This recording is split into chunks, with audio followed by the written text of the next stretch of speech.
Jinshi dreams of his childhood and recalls an old man giving him something, but is stopped by his angry mother.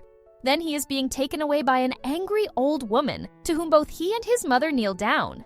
Eventually, he learned that the old man and woman were actually his father and grandmother, while the person he believed to be his father until now was actually his brother all along. Upon waking up, Jinshi suspects that Maomao will discover this truth sooner or later. Later that day, Jinshi on his walk notices Maomao is observing the new servant school, where the teacher is telling them about the nation's founding myth.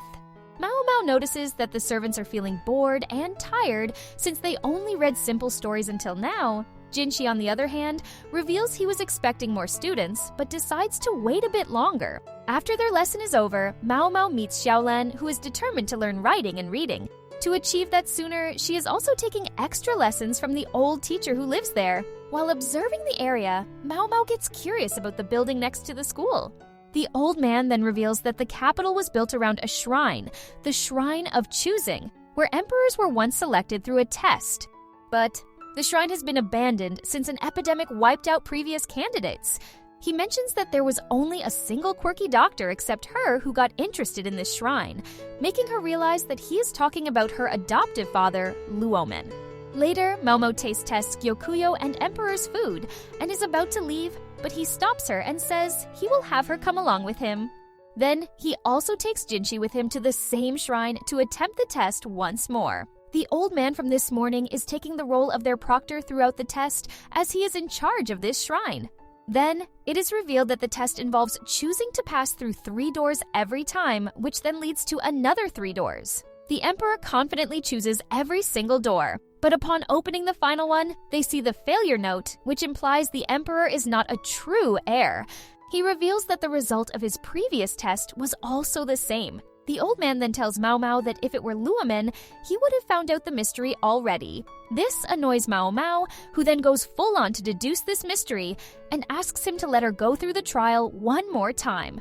The old man says he can't, as Maomao is just a maidservant, so the emperor says that in that case, he will take her as his concubine, shocking both Jinshi and Maomao. Fortunately, he was just joking. Instead, he tells Jinshi to take her along with him. Then, once again, they go through the same trial, with Maomao choosing different colored doors that ultimately lead them to the balcony of the shrine.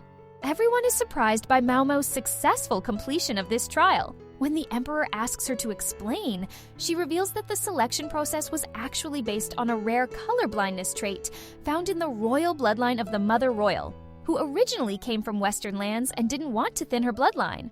So, she created this trial to determine that whoever would pass this trial would contain her bloodline and become the new emperor.